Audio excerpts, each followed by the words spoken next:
वोटों 2260 वोटों से पीछे चल रहे हैं और वहां पर उद्धव ठाकरे पीछे चल रहे हैं। उद्धव ठाकरे गुट के नेता वहां पर आगे हो गए। पहले जिशान आगे चल रहे थे, पहले जिशान आगे चल रहे थे। देना चाहते हैं महायुति में बीजेपी का स्ट्राइक रेट इस वक्त सबसे ज्यादा है। इस वक्त सारे अगर आप बाकी पार्टियों को मिला ले तो उससे ज्यादा, मतलब अघाड़ी को मिला लीजिए तो भी बीजेपी आगे है। शिवसेना अघाड़ी की टोटल सीटें जितनी है उससे ज्यादा बीजेपी की सीटें हैं। अपने आप में बीजेपी 118 पर आगे चल रही है। ये लैंडस्लाइड है, इसे लैंडस्लाइड कहेंगे। मुझे महाराष्ट्र के अंदर बीते 20 साल में ऐसा कोई चुनाव नहीं दिखता जिसके अंदर एक सिटिंग गठबंधन इतना बड़ा मैंडेट लेकर आया हो।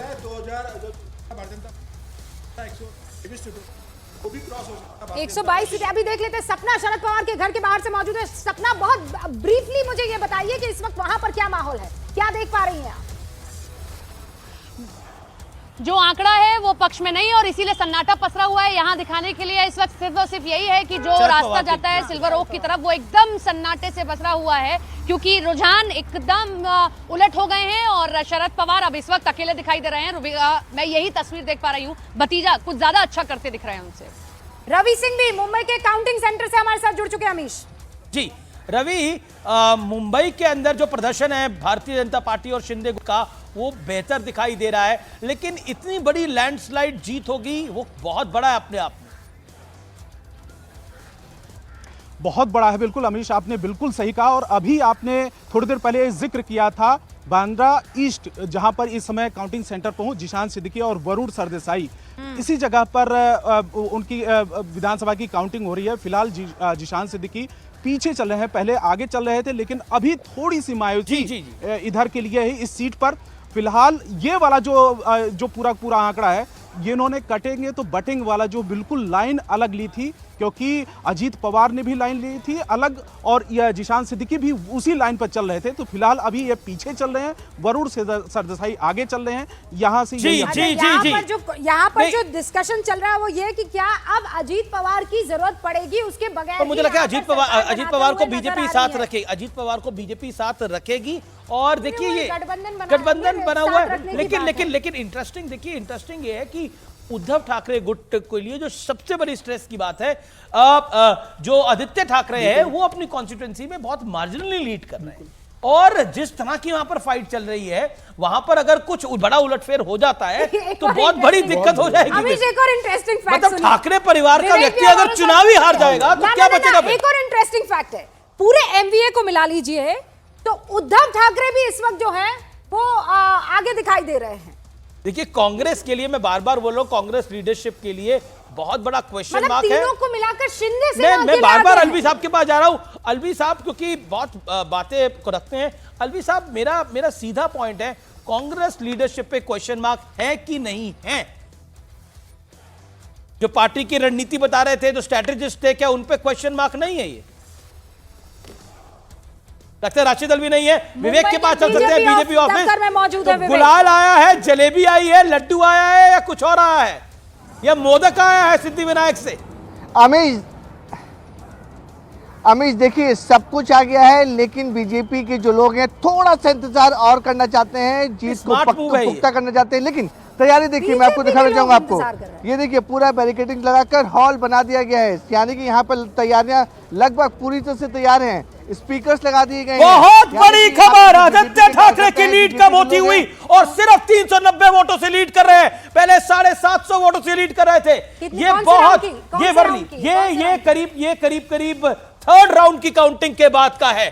थर्ड राउंड की वर्ली गढ़ है, ठाकरे का गढ़ है। उस घर में मिलिंद देओला ने बड़ी चुनौती दी है। और मैं आपको बताऊं, बीजेपी ने पूरी ताकत, शिंदे गुट ने अपनी बड़ी ताकत लगाई थी और साथ ही साथ ठाकरे परिवार ने भी बड़ी ताकत लगाई थी। और यहां पर जो खेल बिगाड़ रहे हैं आदित्य ठाकरे का, वो मन से है, मन से खेल बिगाड़ रहा है। अमित ठाकरे का खेल बिगाड़ रहे हैं उद्धव ठाकरे की पार्टी के, यानी दोनों ठाकरे पुत्र हार रहे हैं अपना चुनाव, हार सकते हैं अपना चुनाव। ये बड़ी खबर है कि विरासत को आगे बढ़ा पा रहे हैं कि नहीं बढ़ा पा रहे हैं। तीसरे राउंड की अभी काउंटिंग चल रही है। मैं आपको ये बता दूं कि लगभग 15-16 राउंड की काउंटिंग होती है और उसके बाद नतीजे और हेमंत सोरेन भी 450 वोटर से सिर्फ आगे हैं सेकंड राउंड के बाद सिटिंग सीएम 450 अच्छा, अरुण सिंह हमारे साथ कांग्रेस हेडक्वार्टर से जुड़ चुके हैं। अरुण, क्या हो रहा है?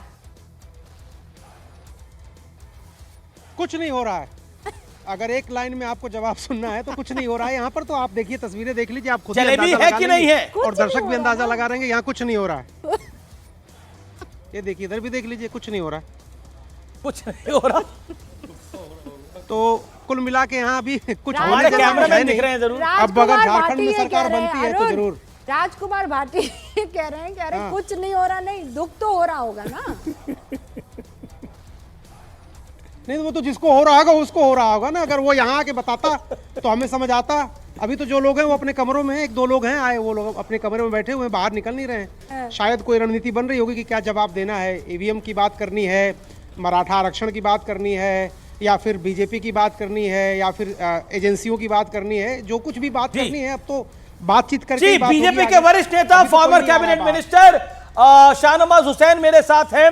शाहनवाज हुसैन जी, कल मैं देख रहा था एक शादी पे आपको मिला था, आप जलेबी खा रहे थे और हमें भी खिला रहे थे, बोले थे खा लो, कल जलेबी का दिन आएगा और बीजेपी जीत जाएगी। आज आपकी बात सच हो रही है। महाराष्ट्र में जो नंबर आप कह रहे थे कि 170-75 पार आएगी बीजेपी, आती हुई दिख रही है, और आपने बोला ये मोदी का जादू होगा। नहीं, हम तो खुद देख के आए हैं। अब तो हम आपको मोदक खिलाना चाहते हैं जी। जलेबी से काम नहीं चलेगा, मोदक खिलाएंगे। और एकदम साफ है कि महाराष्ट्र में बहुत साल के बाद इस तरह का रिजल्ट आ रहा है कि एकदम साफ मैंडेट मिल रहा है। लेकिन शाहनवाज जी, आप बिहार से आते हैं, आपका पड़ोस का राज्य झारखंड है, वहां पर अरसे बाद एक सरकार रिपीट हो रही है, हेमंत सोरेन वापस आ रहे हैं, ऐसा लग रहा है। 52 पर इंडिया और 27 पर आप। नहीं, जो झारखंड ठीक है, मेरे बगल में ही है, भागलपुर के बॉर्डर से ही झारखंड शुरू हो जाता है, और वहाँ ये सही है कि हम लोग बहुत अच्छे से लड़े, बहुत अच्छे मुद्दे उठाए। बांग्लादेशी घुसपैठिए का मेन मुद्दा हमने वहाँ पे रखा। नहीं तो काम नहीं आया ना, सब मुद्दे हमने वहाँ रखे, काम नहीं आया ना, इन्फिल्ट्रेशन हाँ वाला वो मुद्दा। ये सही है कि वहाँ अभी वो लग रहा है कि वहाँ पर हम उम्मीद के मुताबिक रिजल्ट नहीं ला पा रहे हैं। राशिद अलवी हमारे साथ थे, वो कह रहे थे कि जब तक ईवीएम रहेगी तब तक नहीं हो सकता। उदित राज ने भी कह दिया है कि जब तक ईवीएम नहीं रहेगी, ईवीएम रहेगी तब तक निष्पक्ष चुनाव नहीं हो सकता। इस चुनाव के नतीजों को ना संजय राउत मान रहे हैं, ना राशिद अलवी मान रहे हैं, ना उदित राज मान रहे हैं। कांग्रेस पार्टी, आज एक बात मैं आपको कहता हूं, इस पूरे चुनाव में कांग्रेस पार्टी कहां चुनाव लड़ रही थी? महाराष्ट्र और झारखंड नहीं, सिर्फ वायनाड में लड़ रही थी। जितने उनके नेता हैं वायनाड जा रहे थे। परिवार जीत जाए, राज हार जाए तो हार जाए, और कुछ नहीं था। कांग्रेस पार्टी तो जिस तरह लोग एक वो उनकी इज्जत रखने के लिए, शाहनवाज हुसैन साहब, ये बात वो भी नहीं कह रहे हैं, मानते सब हैं। अब मैं बहुत एक महत्वपूर्ण सवाल आपसे पूछ रही हूँ। आप सबसे बड़ा चेहरा है बीजेपी में, मुसलमानों का, अल्पसंख्यकों का। आपसे ये सवाल बहुत महत्वपूर्ण तौर पर बनता है कि कटोगे बटोगे, एक हो तो सेफ हो, और मुसलमानों को बीजेपी की तरफ खींच क्यों नहीं पा रही है बीजेपी? सारी जीते मुबारक आपको, लेकिन चांद में वो हल्का सा जो एक दाग होता है ना, वो हर बार आप पर लगा रहेगा।